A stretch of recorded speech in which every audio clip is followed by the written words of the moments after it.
So this is the Samsung Galaxy S10 5G. Now this phone came out in 2019. Originally launched at $1,500. A very expensive phone. And I apologize for the lines on the screen. That's just the refresh rate not matching up with the camera that I'm using to record on my iPhone SE3. So I apologize if you see lines on the screen. But this phone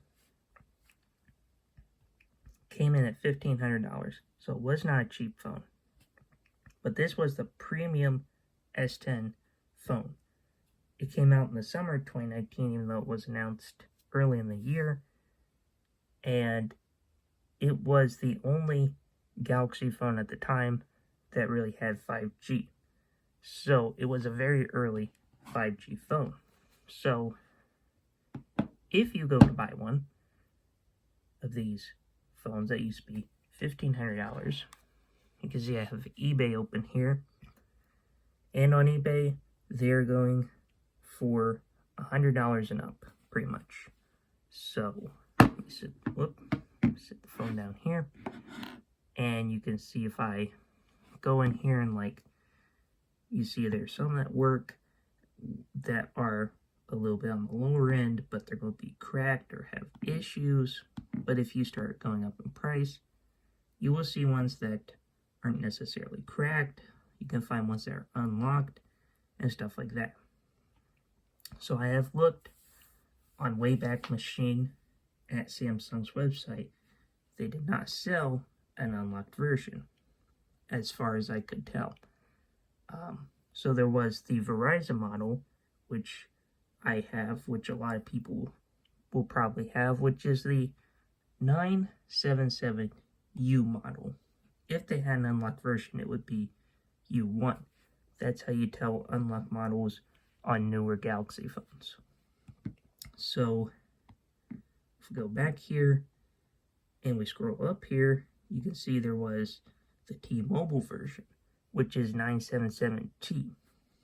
And if we go back here, they have the Sprint model, which was 977P. Watch what model you buy. The LTE bands are fairly similar across all three models, with a little bit different variations for Sprint, Verizon, and T-Mobile. But 5G bands is what's important. The Verizon model, the 977U, only supports millimeter wave, 260 and 261.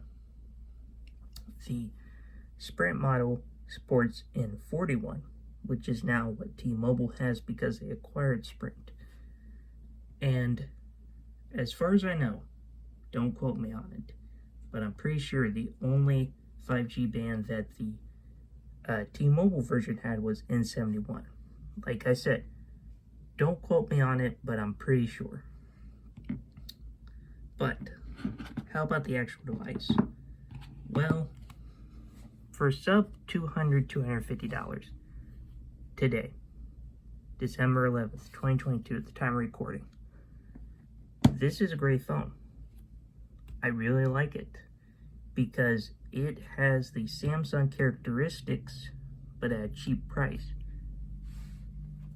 I have the S22 that I got on Google Fi. Now, granted, I paid like $350 for it because, I brought my number and I got the promo. But if you bought this phone from Samsung, unlocked with no trade-in, you're almost looking at $1,000, close to it after tax and everything. This phone is $200, and while it doesn't have all the same features, it still has quite a bit. It has dual front cameras versus the single one on the S22 lineup. It has technically four cameras on the back, but one's unusable. It's a depth camera or whatever. And I just personally kind of like the S10 5G more. And of course, it is, like a Samsung Galaxy device. I think it's on Android 11 or 12. I don't know which. because the update screen is through Verizon updates, and they're kind of hard to tell. But one of the things that Galaxy devices have, that I really like, even though I can't find it, is Samsung Galaxy DeX, or whatever they call it, where you can plug in your phone via USB-C to a external monitor and use it as a computer. Plus, not to mention, this phone, as you may have seen, has a headphone jack. Now, it did come in 256 and 512. I feel like there was a terabyte version, maybe not. I don't really know on that one, but I do know that if you go online, you're pretty much going to see 256 and 512. So I can't confirm nor deny there was a 1 terabyte option. Now let me get my SIM ejector tool out here, and you will be able to see that the SIM tray is a single SIM, of course, but with no external memory. So, but really 256 or 512, should be good for most people. But I think it's definitely worth the $200 to pay for this phone versus buying the S22 or the Z Flip 4, which is pretty much coming in at $1,000 or more. So anyway, that is the video, and thank you guys for watching, and hopefully I'll be making more videos in the near future. So see you guys later.